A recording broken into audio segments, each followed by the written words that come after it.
നമസ്കാരം. പാഠം 4ലേക്ക് ഏവർക്കും സ്വാഗതം. ഞാൻ സ്വാഗത.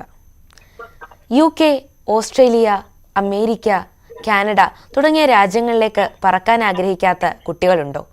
+2 കഴിഞ്ഞാൽ ഉടൻ തന്നെ വിദേശത്തേക്ക് പോകുന്നതാണ് ഇപ്പോഴത്തെ യുവതലമുറയുടെ രീതി.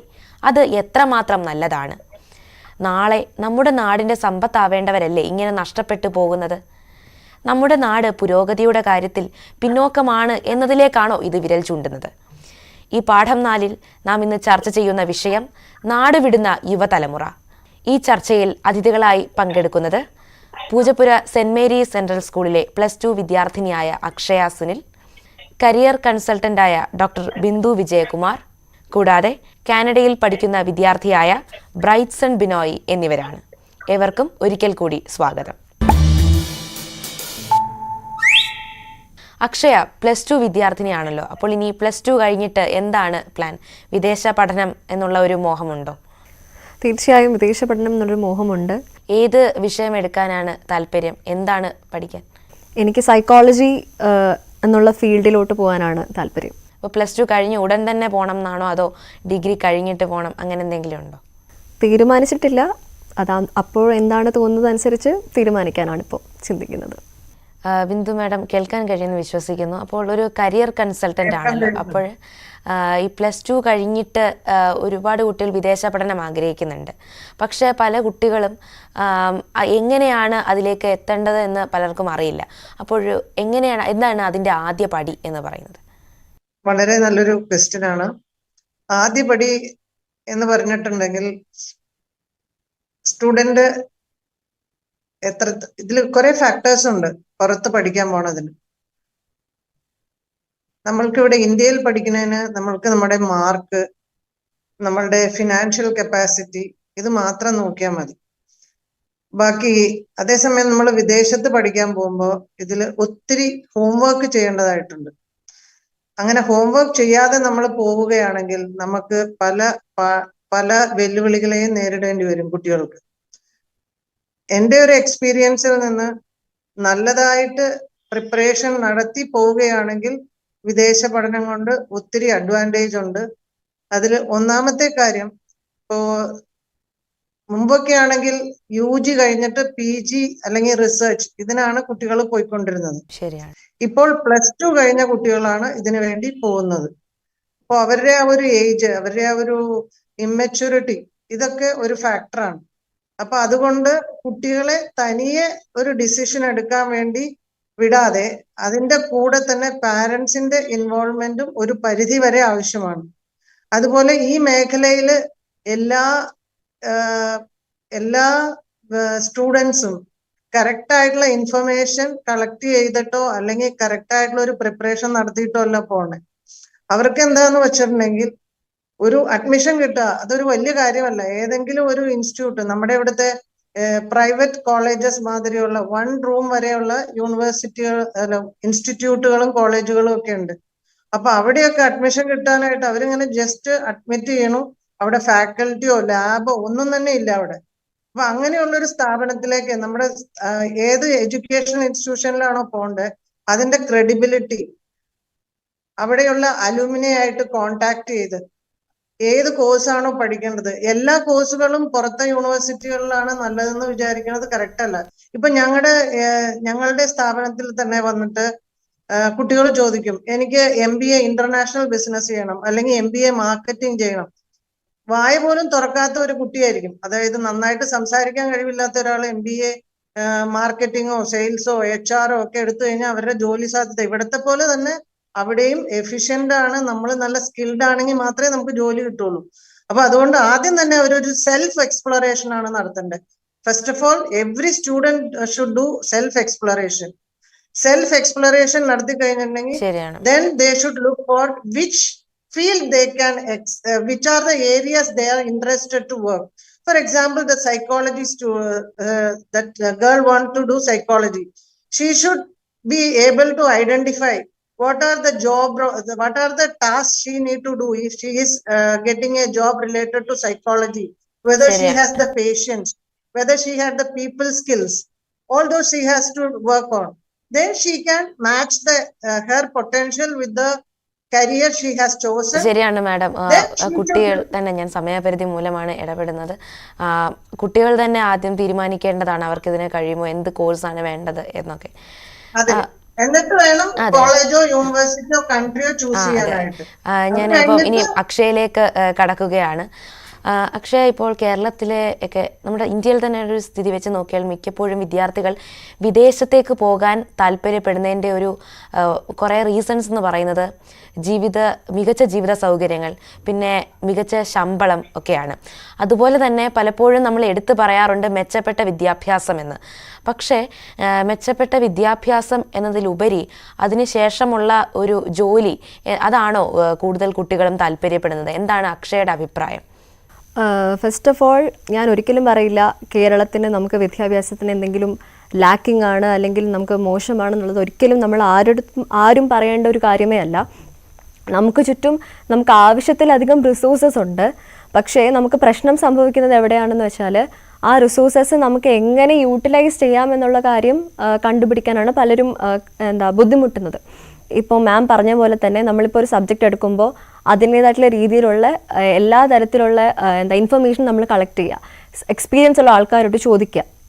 അപ്പോൾ അങ്ങനെ തന്നെയാണ് ഞാനും ഇത് ചൂസ് ചെയ്തത്. അപ്പോൾ കുറേ അഡ്വൈസസ് കിട്ടിയിരുന്നു. എൻ്റെ ഈ സബ്ജക്റ്റിന് ഏറ്റവും ഓപ്പർച്യൂണിറ്റീസും ഒക്കെ ഉണ്ടാവുന്നത് പുറത്തായിരിക്കാം എന്നുള്ള രീതിയിൽ, അങ്ങനെയാണ് ഞാൻ ഈ ഒരു കൺക്ലൂഷനിലോട്ട് എത്തിയത്. ഓരോ മേഖലയെയും ഡിപ്പെൻഡ് ചെയ്തിരിക്കും, അത് വിദേശത്ത് പഠിക്കണോ കേരളത്തിൽ, ആ രീതിയിൽ അല്ലേ? തീർച്ചയായും അങ്ങനെ ഡിപ്പെൻഡ് ചെയ്തിരിക്കും. നമ്മളോടൊപ്പം കാനഡയിൽ പഠിക്കുന്ന ബ്രൈറ്റ്സൺ ചേരുന്നുണ്ട്.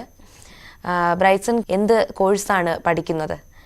എന്തുകൊണ്ടാണ് ആ ഒരു കോഴ്സ് നാട്ടിൽ പഠിക്കാതെ വിദേശത്ത് തിരഞ്ഞെടുത്തത്? ഞാൻ ഇവിടെ ഇപ്പോൾ MSW സ്റ്റുഡൻ്റ് ആണ്. 3rd സെമിസ്റ്ററാണ് പഠിക്കുന്നത്. ഫാൻഷോ കോളേജിലാണ് പഠിക്കുന്നത്, ലണ്ടൻ ഒണ്ടാരിയോ പ്രോവിൻസിലെ. ഞാൻ വിദേശ പഠനം ചൂസ് ചെയ്യാനുള്ള പ്രധാനപ്പെട്ട കാര്യം നമ്മുടെ നാട്ടിലെ ഒരു ബാച്ചിലർ ഓഫ് ആർട്സ് കഴിഞ്ഞ ഒരു സ്റ്റുഡൻറ്റിനുണ്ടാവുന്ന ഏറ്റവും അപ്രോപ്രിയേറ്റ് ആയിട്ടുള്ള ഓപ്ഷൻസ് വളരെ കുറവാണ്. ഇപ്പോൾ നാട്ടിൽ നിന്ന് കഴിഞ്ഞാൽ നമുക്ക് നമ്മുടെ മുമ്പിലുള്ള 2 ചോയ്സസ് എന്ന് പറയുന്നത് എയ്തർ ടീച്ചിങ് പ്രൊഫഷൻ MA എടുത്തതിന് ശേഷം ടീച്ചിങ് പ്രൊഫഷൻ എടുക്കുക എന്നുള്ളതും, അല്ലെങ്കിൽ PSC പോലെയുള്ള എന്തെങ്കിലും ട്രൈ ചെയ്യുക എന്നുള്ളതുമാണ്. പക്ഷേ എനിക്ക് രണ്ടിനോടും വലിയ താല്പര്യമില്ലാത്തതുകൊണ്ടാണ് ഞാൻ പുറത്തേക്കുള്ള കാര്യങ്ങൾ നോക്കിയതും കാനഡയിലേക്ക് വരാനായിട്ടുള്ള ശ്രമങ്ങൾ നടത്തിയതും. ബ്രൈറ്റ്സൺ ഇപ്പോൾ വിദേശത്തേക്ക് എത്തിക്കഴിഞ്ഞപ്പോൾ എങ്ങനെയാണ് കാര്യങ്ങൾ? നമ്മൾ നാട്ടിൽ മനസ്സിലാക്കി വെച്ചിരിക്കുന്ന ചില രീതികളുണ്ട് വിദേശ പഠനത്തെ പറ്റി, അതുപോലെയൊക്കെ തന്നെയാണോ? ബുദ്ധിമുട്ടാണോ അതോ ഈസി ആണോ പഠനവും ജീവിതവും ഒക്കെ? നമ്മൾ നാട്ടിൽ വെച്ച് ചിന്തിക്കുന്നത് പോലെ നാട്ടിൽ വെച്ച് ഏകദേശം നമുക്കൊരു ഐഡിയ കിട്ടുമെങ്കിൽ ഇവിടെ വന്നതിന് ശേഷം നമ്മുടെ ഇവിടുത്തെ കൾച്ചറിനനുസരിച്ചൊക്കെ നമ്മുടെ ചിന്തയും പ്രോസസ്സും കാര്യങ്ങളൊക്കെ കുറച്ചൊന്ന് മാറ്റിയെടുക്കേണ്ടതായിട്ട് വരും. പിന്നെ ബുദ്ധിമുട്ടെന്ന് പറഞ്ഞു കഴിഞ്ഞാൽ ഇപ്പോൾ നമ്മുടെ ജോലിയൊക്കെ കണ്ടുപിടിക്കുന്ന കാര്യത്തിനൊക്കെ ആയാലും, പിന്നെ ഈ പഠന രീതി എന്ന് പറയുന്നത് ഏറ്റവും വലിയ ഡിഫറൻസാണ്. ഇപ്പോൾ നമ്മുടെ നാടിനെ സംബന്ധിച്ചിടത്തോളം നമ്മുടെ ഫൈനൽ എക്സാമിനെ ഡിപ്പെൻഡ് ചെയ്തിട്ടാണല്ലോ നമ്മുടെ മൊത്തത്തിലുള്ള ആ ഒരു സെമസ്റ്റർ നമ്മൾ ജയിക്കുമോ തോക്കുമോ എന്നൊക്കെ അറിയുന്നത്. പക്ഷേ ഇവിടുത്തെ വെച്ച് നോക്കുമ്പോൾ ഇവിടെ നമുക്ക് അസൈൻമെൻറ്റ്സ് ആണ്. ഇപ്പോൾ നമ്മൾ ക്ലാസ്സിൽ ചെന്ന അസൈൻമെൻറ്റ്സ് റെഗുലറായിട്ട് സബ്മിറ്റ് ചെയ്യുന്ന ഒരു വിദ്യാർത്ഥിയാണെന്നുണ്ടെങ്കിൽ തീർച്ചയായിട്ടും ആ കോഴ്സ് പാസ്സാവും. ഇപ്പോൾ അവസാനത്തെ ഒരു എക്സാമിനെ ഡിപ്പെൻഡ് ചെയ്തിട്ടല്ല ആ വിദ്യാർത്ഥിയുടെ ആ ഒരു സബ്ജക്റ്റിൻ്റെ മാർക്ക് പോകുന്നത്. അപ്പോൾ അങ്ങനെയൊക്കെയുള്ള കുറച്ച് വ്യത്യാസങ്ങളുണ്ട്. ഈ വിദേശത്തേക്ക് പോവുക എന്നുള്ളൊരു കടമ്പയ്ക്കായി ഒരുപാട് കഷ്ടപ്പാടുകൾ സഹിച്ചോ? അതായത് സാമ്പത്തികപരമായും ഒക്കെ എങ്ങനെയാണ് അത് സാധ്യമാക്കിയത്? ഇപ്പോൾ കഷ്ടപ്പാടെന്ന് പറഞ്ഞു കഴിഞ്ഞാൽ കാനഡയെ സംബന്ധിച്ചിടത്തോളം ഇവരുടെ വിസ പ്രോസസ്സിങ് ടൈം IELTS കഴിഞ്ഞതിന് ശേഷം ഏകദേശം ഒരു ഇൻക്ലൂഡിങ് IELTS ഐ ഗെസ് ഒരു 6 months എങ്കിലും എടുക്കും ഫോർ ദി ഹോൾ പ്രോസസ്സ് നമ്മൾ വിസ അടിച്ച് കൈ കിട്ടാനായിട്ട്. അപ്പോൾ അതാണ് എനിക്കൊരു പ്രോബ്ലമായിട്ട് തോന്നിയത്. പിന്നെ ഫിനാൻഷ്യലി ഇപ്പോൾ നമ്മുടെ ഗവൺമെൻറ് ഒരുപാട് ലോൺസും കാര്യങ്ങളൊക്കെ, ഗവൺമെൻറ്റ്സ് ആയാലും പ്രൈവറ്റ് ബാങ്ക്സ് ആയാലും ഒരുപാട് ലോൺസും കാര്യങ്ങളൊക്കെ പ്രൊവൈഡ് ചെയ്യുന്നുണ്ട്. അപ്പം സ്റ്റുഡൻസിന് ഒരുപാട് ഓപ്പർച്യൂണിറ്റീസ് അങ്ങനെയുണ്ട്. അപ്പോൾ ഫിനാൻഷ്യലി ശരിക്കും പറഞ്ഞാൽ നമ്മുടെ നാട്ടിൽ പഠിക്കുന്നതിനേക്കാളും എന്തുകൊണ്ടൊരു മേ ബി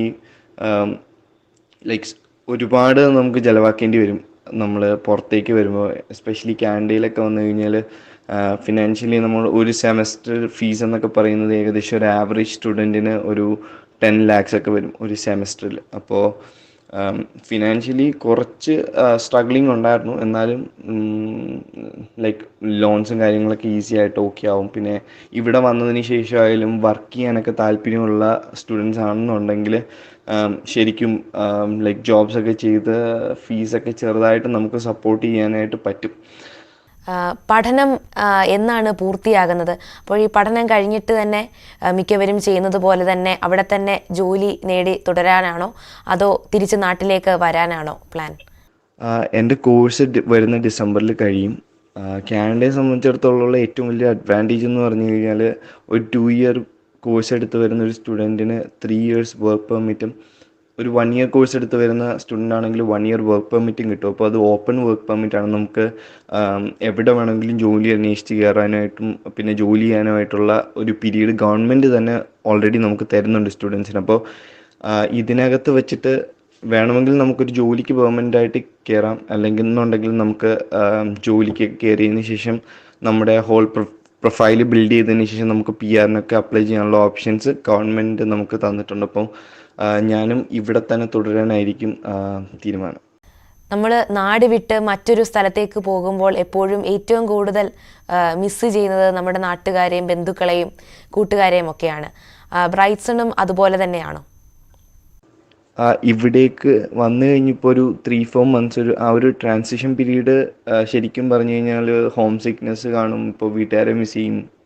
നമുക്ക് നമ്മുടെ നാട് എന്തുകൊണ്ടും മനോഹരമാണെന്നൊക്കെ തോന്നും. കാരണം നമുക്ക് ഇവിടുത്തെ രീതികളായിട്ടൊക്കെ കുറച്ചൊന്ന് അഡ്ജസ്റ്റ് ചെയ്ത് വരാനായിട്ട് കുറച്ച് സമയം എടുക്കും. അപ്പോൾ ആ സമയത്ത് നമുക്ക് ഇതൊക്കെ തോന്നും. പിന്നീട് നമ്മൾ ഇവഞ്ച്വലി അത് ലൈക്ക് ഒരു നമ്മൾ പഠനത്തിലേക്ക് കുറച്ച് ശ്രദ്ധ കേന്ദ്രീകരിക്കുമ്പോഴും ലൈക്ക് ഇവിടെ കുറച്ച് ഫ്രണ്ട്സൊക്കെ ആകുമ്പോഴൊക്കെ അത് പതുക്കെ പതുക്കെ മാറി വരും.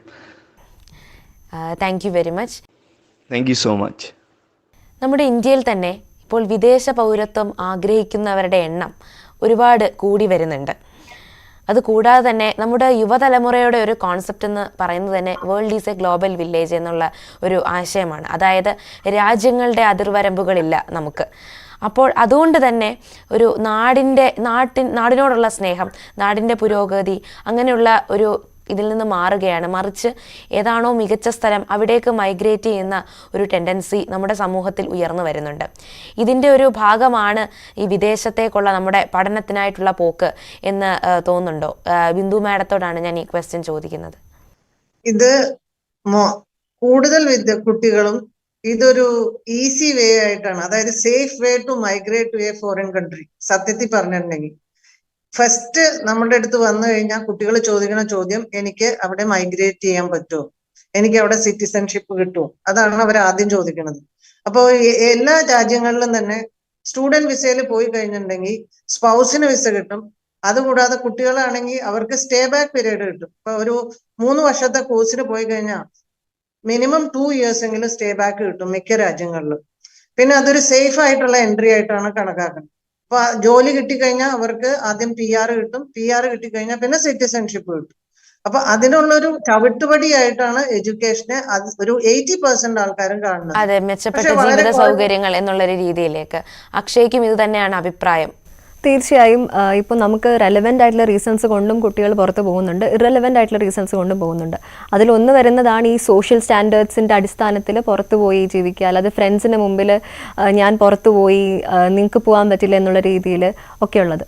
അതിനൊന്നും നമുക്കൊരു റെലവൻസും കൊടുക്കേണ്ട ആവശ്യമില്ല. നമുക്കൊരു പോകുന്നതിനൊരു വ്യക്തമായൊരു റീസൺ ഉണ്ടാവണം, നമ്മൾ അതിനുള്ള വേ കണ്ടുപിടിച്ചിരിക്കണം. പിന്നെ മാം പറഞ്ഞ പോലെ തന്നെ നമ്മൾ അതിൽ കേപ്പബിൾ ആണോ എന്ന് നമ്മൾ സെൽഫ് അനാലിസിസ് ആദ്യം നടത്തുക, എന്നിട്ട് നമ്മൾ ബാക്കിയുള്ളവരോട് ചോദിച്ച് മനസ്സിലാക്കേണ്ടതാണ് ആദ്യം ചെയ്യേണ്ടത്. പാഠം 4 ഒരു ഇടവേളയാണ്.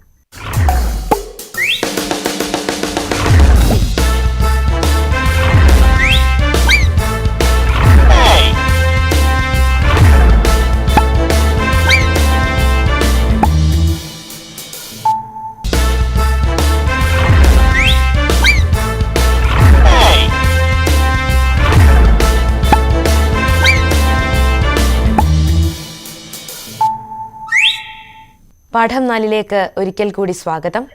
നമ്മൾ ഭാരതീയർ സുദൃഢമായ കുടുംബബന്ധത്തിൻ്റെ ഉത്തമ മാതൃകയാണ് എപ്പോഴും കാട്ടിക്കൊണ്ടിരിക്കുന്നത്. പക്ഷേ ഇപ്പോൾ അത് ഒരുപാട് മാറി വരികയാണ്.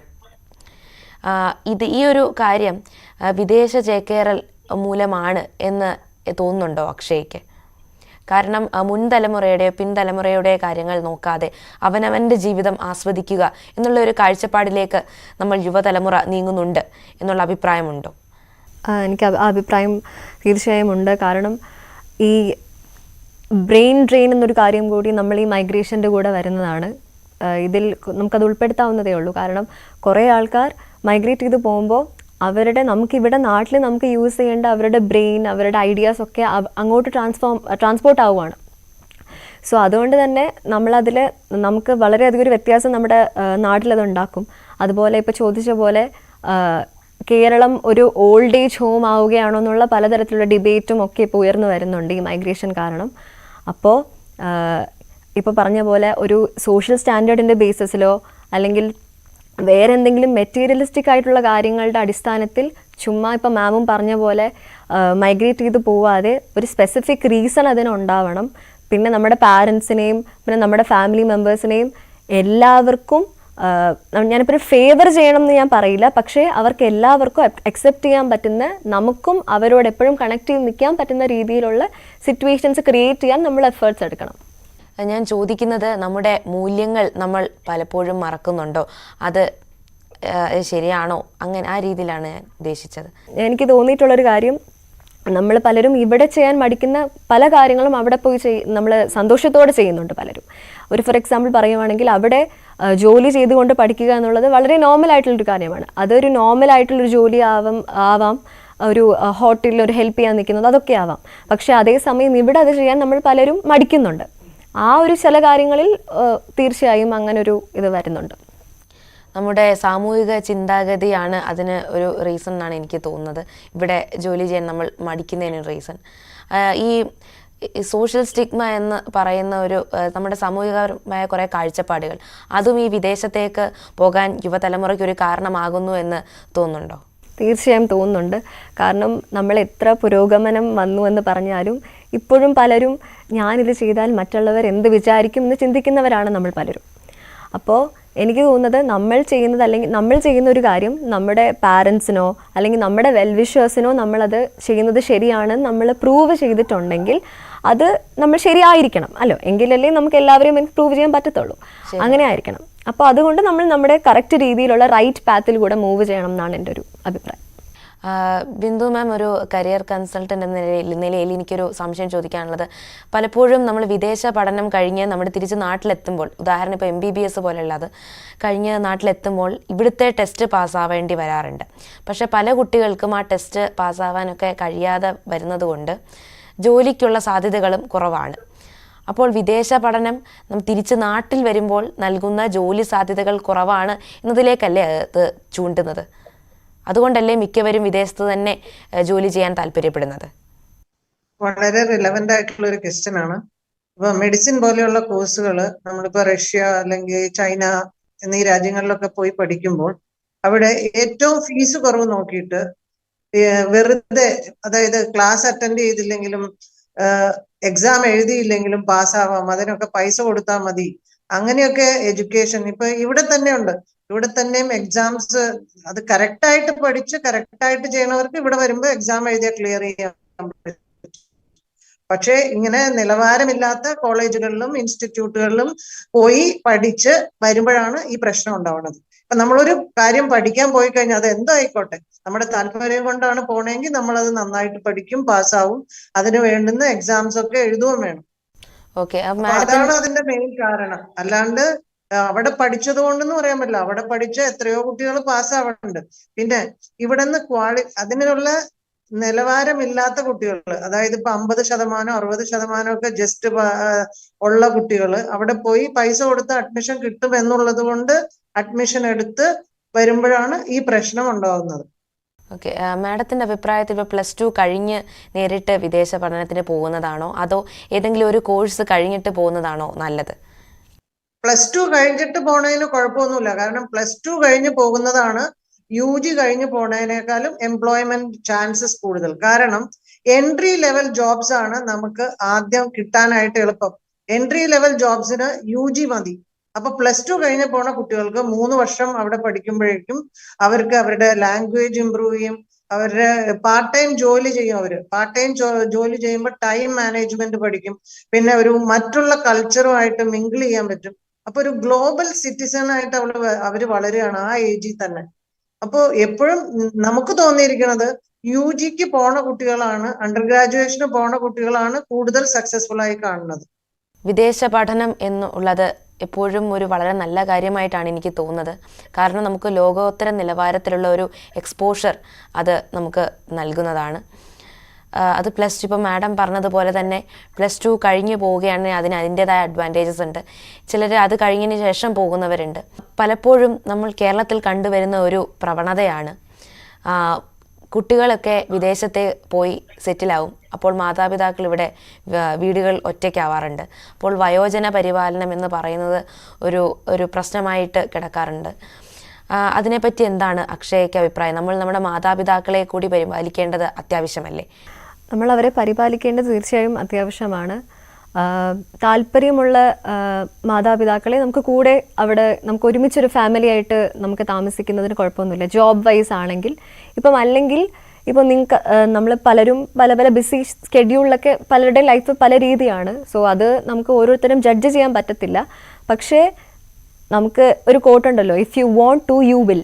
അപ്പോൾ അതുകൊണ്ട് നമുക്ക് സമയം ഉണ്ടാക്കണമെങ്കിൽ നമ്മൾ എന്തായാലും സമയം ഉണ്ടാക്കിയിരിക്കും. അപ്പം നമ്മൾ ബാക്കി കാര്യങ്ങൾക്ക് ചിലവഴിക്കുന്ന സമയത്തിൽ കുറച്ചൊരളവ് നമ്മുടെ മാതാപിതാക്കളും നമ്മുടെ എല്ലാ ഫാമിലി മെമ്പേഴ്സിനും നമ്മൾ കൊടുക്കുക. ബിക്കോസ് അതൊരു എന്താ പറയുക, it's not something that they demand. അത് നമ്മളിങ്ങനെ ജസ്റ്റ് കൊടുക്കുന്നൊരു സംഭവമല്ല, it's something that should happen. അത് അവർ ഡിസേർവ് ചെയ്യുന്നുണ്ട്. ബിക്കോസ് നമ്മളെ വലുതാക്കി നമ്മളൊരു പൊസിഷനിലെത്തുമ്പോൾ നമ്മൾ ഒരിക്കലും അവരെ മറന്നിട്ട് നമ്മൾ എന്തായാലും ലൈഫ് ലീഡ് ചെയ്യാൻ പാടില്ല.